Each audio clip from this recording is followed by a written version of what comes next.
बिस्मिल्लाहिर्रहमानिर्रहीम। अस्सलाम वालेकुम नाज़रीन, मैं हूं आपका होस्ट अहमद फवाद। एक बड़ी खबर और ब्रेकिंग न्यूज़ के साथ आज की व्लॉग में आपकी खिदमत में हाजिर हुआ हूं। इमरान खान साहब ने मुक़तदरा को हर तरफ से फंसा लिया है और अब ये मुक़तदरा खुद एहतमाम करेंगे इमरान खान साहब से मुलाकात का। जो बिल था मिनरल्स का, इसे रोक दिया गया है और अब यह बिल मशरूत कर दिया गया है इमरान खान साहब की रजामंदी से। खान साहब कहेंगे तो बिल पास होगा, वरना ये बिल पास नहीं होगा। कुछ एक्सक्लूसिव डिटेल्स आप साथ में शेयर करूंगा। पीटीआई का इजलास हुआ है आज, उसमें बिल से मुतलिक इमरान खान साहब की मुलाकात से मुतलिक ब्रीफ किया गया है। इस इजलास की अंदरूनी कहानी आपके साथ में शेयर करूंगा और सोशल मीडिया का जो प्रेशर था, जिसने पहले जो कमेटी इजलास था कौमी सलामती की, उस इजलास से पार्टी लीडरशिप को रोका, उनका फैसला तब्दील करवाया और अब ये जो बिल था, इस बिल पर भी अब इमरान खान साहब से रजामंदी ली जाएगी तो ये बिल पास होगा, अदरवाइज ये नहीं होगा। एक्सक्लूसिव डिटेल्स आपसे शेयर करूंगा जी। दूसरे नंबर पर इमरान खान साहब ने जी जो कहा था कि ईद के बाद तहरीक का आगाज वो करेंगे, इसकी तैयारियां शुरू हो गई हैं। मुराद सईद साहब ने आज एक मरतबा फिर से जो केपी में ग्रैंड जिरगा हुआ, इससे खिताब किया। जुनैद अकबर ने भी इससे खिताब किया। इस्लामाबाद आने का ऐलान जो है वो कर दिया गया और जो ड्रोन एक अटैक किया गया, उस अटैक की जो एफआईआर है वो कटवाने के लिए दरखास्त देने का जो ऐलान है वो भी मुराद सईद ने किया है जी। इस पर भी कुछ एक्सक्लूसिव डिटेल्स आपके साथ में शेयर करूंगा। सिर्फ इतना ही नहीं, बल्कि पंजाब में भी इमरान खान साहब ने एक अहम कार्ड खेला है और पंजाब में भी पार्टी को मुतहरिक जो है वो किया जा रहा है। इस पर भी डिटेल्स आपके साथ में शेयर करूंगा। सुप्रीम कोर्ट ऑफ पाकिस्तान में एक अहम तैनाती हुई है, एक जज जो है वो लाए गए हैं सुप्रीम कोर्ट। इस पर भी आज जुडिशल कमीशन का इजलास हुआ, उसकी भी डिटेल्स आपके साथ में शेयर करूंगा।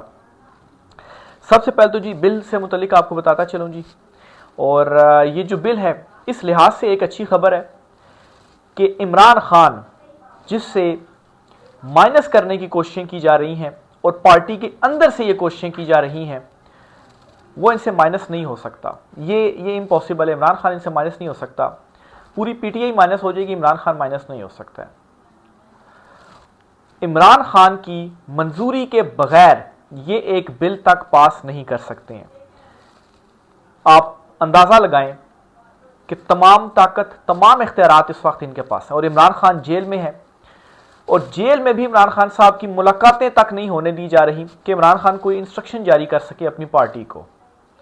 मतलब इस हद तक ये जा चुके हैं कि मुकाबला करना तो दूर की बात ना, इमरान खान साहब से मुकाबला करना तो बहुत पीछे रह गया है।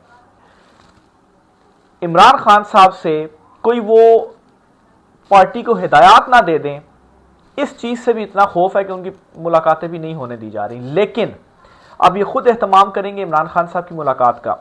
एक तो 12 अप्रैल को जीएचक्यू हमला केस भी अडियाला जेल में समाअत के लिए मुकर्रर हो चुका है और जो कारकुन और रहनुमा वगैरह हैं वो जाएंगे अडियाला जेल में, फैमिली भी जाएगी। तो 12 अप्रैल को ये चांस है कि इमरान खान साहब की मुलाकात हो जाएगी।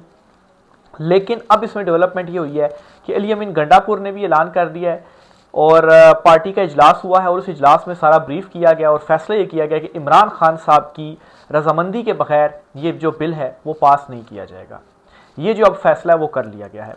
अब यहाँ पर सवालात हैं कि आखिर ये फैसला पहले क्यों नहीं किया गया, बिल की फ़ायदा नुकसान या बिल पास होना ना होना किसने पेश किया, ये सारे सवालात बाद में। पहला सवाल तो ये है कि इस बिल पर इमरान खान साहब से क्यों नहीं मिलने दिया जा रहा था। तो सोशल मीडिया के ऊपर काफ़ी ज़्यादा इस पर दबाव बढ़ता रहा और जिस तरह से कौमी सलामती कमेटी में शिरकत का फैसला इन्होंने किया और वो बाद में इन्होंने रिवर्स किया और इमरान खान साहब ने फिर कहा कि ठीक फैसला किया था। अब ये फैसला भी इनको वापस लेना पड़ा क्योंकि बज़ाहिर ऐसा लगा जिस तरह से अचानक से ये बिल आया कि ये बिल पास हो जाएगा, लेकिन प्रेशर आया और फैसला वापस लेना पड़ा। इस पर आपको मैं खबर जो है वो शेयर करता चलूँ जी। Khyber Pakhtunkhwa mines and minerals Tehreek Insaf का एलामिया जारी जी। बिल इमरान खान से तफसीली मुशावरत, बाकायदा इजाज़त और एतमाद में लेने के बाद ही असम्बली से मंजूर करवाया जाएगा। बिल में सूबाई मुख्तारी, हकूक, मादनी वसाइल, वफाक, SIFC या किसी भी वफाक की इदारे को मुंतकिल करने की कोई शिक शामिल नहीं है। एक तो ये जी जो पीटीआई का ये जो इजलास हुआ उसका एलामिया हुआ है जी। इसके अलावा बैरिस्टर गौहर ने यह कहा है, वज़ीर आला अली अमीन गंडापुर ने कहा है कि जब तक इमरान खान क्लियरेंस नहीं देंगे इस वक्त तक मादनियात बिल पर आगे कार्रवाई नहीं होगी।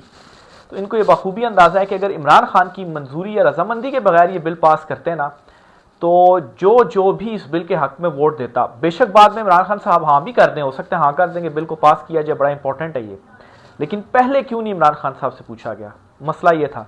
तो उन सारों की जो पॉलिटिक्स थी वो ख़त्म हो जानी थी, और जो केपी से रिएक्शन आता ना, ख़ासतौर पर इन लोगों के ख़िलाफ़, तो मतलब उसका अंदाज़ा आप नहीं लगा पाएंगे कि ये तो अपोजिशन जमातें या नून लीग हैं जो हलकों में जा नहीं पा रही है, तो इनकी हालत इससे भी बुरी होनी थी कि इन्होंने आपने कैसे इमरान खान की रजामंदी के बगैर ये जो बिल है वो पास किया। तो बहरहाल जी ये एक बड़ी ब्रेकिंग न्यूज़ है जो कि आ गई है।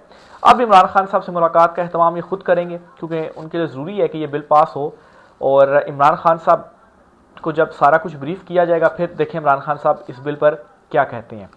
तो एक तो ये डेवलपमेंट हो गई। फिर दूसरा, ज़ाहिर सी बात है इमरान खान साहब ड्रोन अटैक और दीगर चीज़ों पर भी गुफ्तगू जो है वो करेंगे, और वो गुफ्तगू भी फिर बाहर आएगी। दूसरी खबर, पंजाब में जी इमरान खान साहब ने एक बड़ा कार्ड खेला है।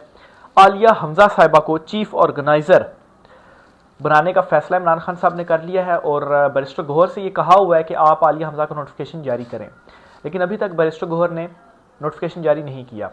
आज सुप्रीम कोर्ट में आए हुए थे बैरिस्टर गौहर, तो उनसे जब हमारे जो दोस्त रिपोर्टर हैं उन्होंने सवाल किया कि वो आपके ज़िम्मे एक नोटिफिकेशन है, तो बैरिस्टर गौहर ने कहा जी कि वो मैं कुछ मसरूफियात थी इस वजह से नोटिफिकेशन जारी नहीं हो सका, लेकिन वो अभी मैं जारी कर दूंगा। नोटिफिकेशन जारी करने में कितना टाइम लगता है, एक सिग्नेचर ही करने हैं ना, नोटिफिकेशन जारी हो जाएगा, लेकिन क्या नोटिफिकेशन जारी नहीं किया जा रहा था। तो बहरहाल अब इनको नोटिफिकेशन जारी करना ही करना पड़ेगा, अब ये बात भी बाहर आ गई है। नुसरत जावेद साहब की आपको मैं खबर शेयर करता चलूँ, इसी नोटिफिकेशन से मुतल्लिक है वो। इमरान खान बैरिस्टर गौहर से बहुत ज़्यादा नाराज़ हुए कि अभी तक आलिया हमजा का नोटिफिकेशन क्यों जारी नहीं हुआ। इमरान खान ने गुस्से से बैरिस्टर गौहर को कहा कि क्या तुम्हें बताना पड़ेगा कि नोटिफिकेशन कैसे जारी होगा, इसके बावजूद अभी तक आलिया हमजा का नोटिफिकेशन जारी नहीं हुआ। और अभी जब मैं वीडियो को रिकॉर्ड कर रहा हूँ तो अभी तक कोई खबर नहीं आई कि आलिया हमजा का नोटिफिकेशन जारी हो गया है, लेकिन इमरान खान साहब ने कह दिया तो आलिया हमजा ही नोटिफिकेशन जारी हो जाएगा। बहरहाल वो अब चीफ ऑर्गेनाइजर हैं जी पंजाब में, और पंजाब में उनको मुकम्मल बाइख्तियार बना दिया गया है, और पंजाब से आलिया हमजा साहिबा जो हैं वो लीड करेंगी। तो ये एक और अच्छी खबर है पाकिस्तान तहरीक इंसाफ के लिए। तीसरे नंबर पर जी ग्रैंड जिरगा हुआ है आज स्वात में। मुराद सईद साहब ने उससे खिताब किया है, उनका वही वीडियो जो मैसेज था रिकॉर्डेड वो चलाया गया, और जुनैद अकबर साहब ने भी खिताब किया और उन्होंने भी खिताब किया। जो वहाँ पर सेंटीमेंट्स हैं लोगों के, एक मरतबा फिर से लोग तैयार है कि हम जाएंगे डी चौक। जुनैद अकबर और मुराद सईद इन दोनों ने तो ऐलान कर दिया है, जो इमरान खान साहब ने तहरीक का कहा था उसकी तैयारियों का आगाज़ हो गया है। लास्ट वीडियो में मैंने आपके साथ खबर शेयर की थी जी कि जलसे पाकिस्तान तहरीक इंसाफ करने जा रही है। इनमें कराची, लाहौर, पेशावर, इसके अलावा क्वेटा और फिर आखिर में इस्लामाबाद में जो जलसा है जी वो पाकिस्तान तहरीक इंसाफ करेगी। और हामिद रज़ा साहब ने कहा है कि पुरअमन जलसा होगा, ये हमारा आईनी हक है, गिरफ्तार कर रहे हैं तो बेशक गिरफ्तार कर लें, लेकिन अब इस चीज़ का आगाज़ हो चुका है। और जो तहरीक है, क्योंकि तहरीक में यही होता है कि पहले जलसे होते हैं, थोड़ा सा ज़रा आप इंगेज करते हैं लोगों को, और फिर उसके बाद आप लॉन्ग मार्च भी हो जाता है और तहरीक का आगाज़ भी हो जाता है। तो ये चीज़ अब शुरू हो चुकी है जी। मुराद सईद साहब ने आज खिताब भी किया, और उस खिताब में उन्होंने ये कहा है जी कि जो ये ड्रोन अटैक हुआ है, इस ड्रोन अटैक के ख़िलाफ़ हम एक दरख्वास्त देंगे और कहेंगे जी कि FIR दर्ज होनी चाहिए। ये उन्होंने आज खिताब में कहा जी। जुनैद अकबर साहब ने कहा कि हम इस्लामाबाद जाने के लिए रेडी हैं, और बड़ी सख्त बातें जुनैद अकबर की जानिब से जो है वो की गई हैं। तो एक तरफ ईद के बाद चूँकि इमरान खान साहब ने कहा था तहरीक का, तो ये जो खबरें आ रही थी मिनरल बिल से रिलेटेड या बाकी जो खबरें कुछ आ रही थी, तो इन खबरों में ये मामला दब गया था, और ये सवाल की जा रहे थे कि इमरान खान साहब ने तहरीक का आगाज़ करना था, अपोजिशन जो थी उन्होंने बड़े कन्वेंशन वगैरह करने थे, कॉन्फ्रेंसें करनी थी, तो वो सारा मामला किधर गया, वो सारा मामला दब तो नहीं गया। लेकिन ऐसा नहीं है, पाकिस्तान तहरीक इंसाफ, मुराद सईद, जुनैद जो हैं अकबर साहब, वो अपना काम कर रहे हैं। आलिया हमजा भी पंजाब में मुतहरिक हैं, पार्टी को मुतहरिक कर रही हैं।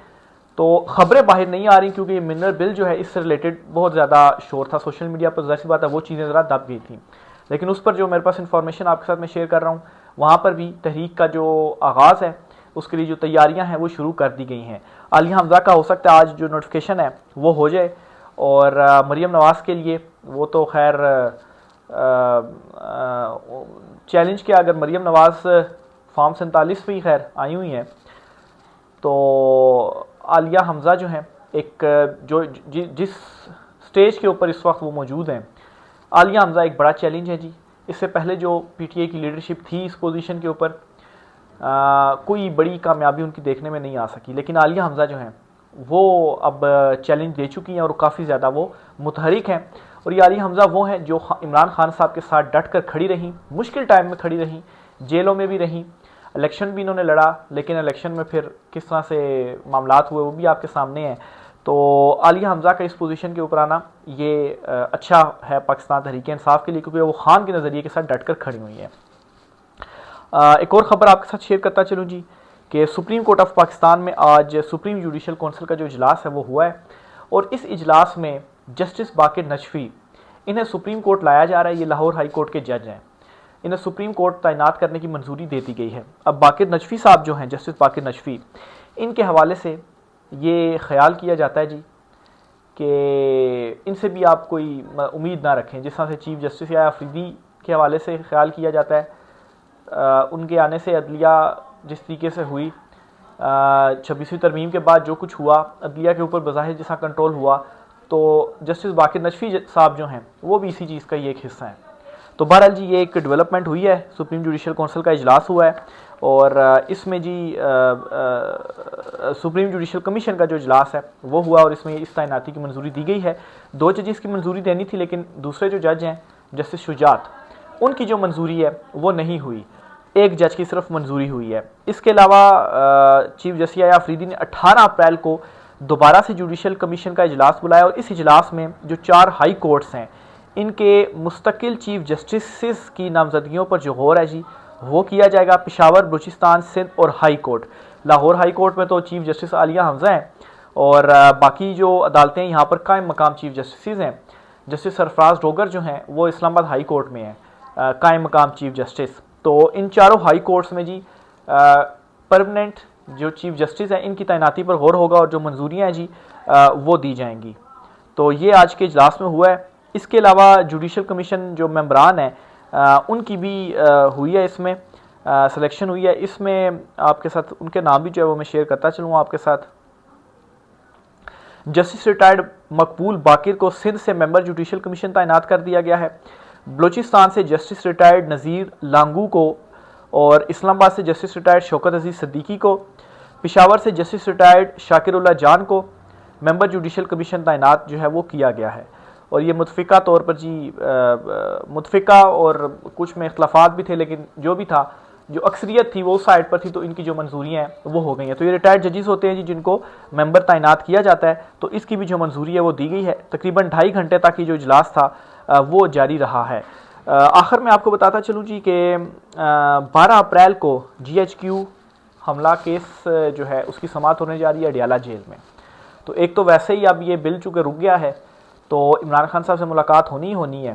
तो एक तो वो वाला दिन भी होगा जिसमें फैमिली भी होगी, और इसमें जी पार्टी रहनुमा भी होंगे, क्योंकि कुछ 100 से ज़्यादा पार्टी रहनुमा और कारकुनान हैं जिनको नोटिस जारी किए गए हैं कि उस दिन उन्होंने इस केस में पेश होना है अदालत में, और ये अदालत लगेगी अडियाला जेल में, और इमरान खान साहब भी वहाँ पर होंगे। तो बहुत सारे लोगों के इमरान खान साहब से जो मुलाकात है वो मुतवक्के है, और इस दौरान जो वकला होंगे वो भी मौजूद होंगे जी, उनसे भी मुलाकात हो सकती है। पार्टी जो रहनुमा वगैरह अगर उनको इजाज़त मिली तो वो भी अंदर जा पाएंगे, और उनकी भी जो मुलाकातें हैं वो हो सकती हैं।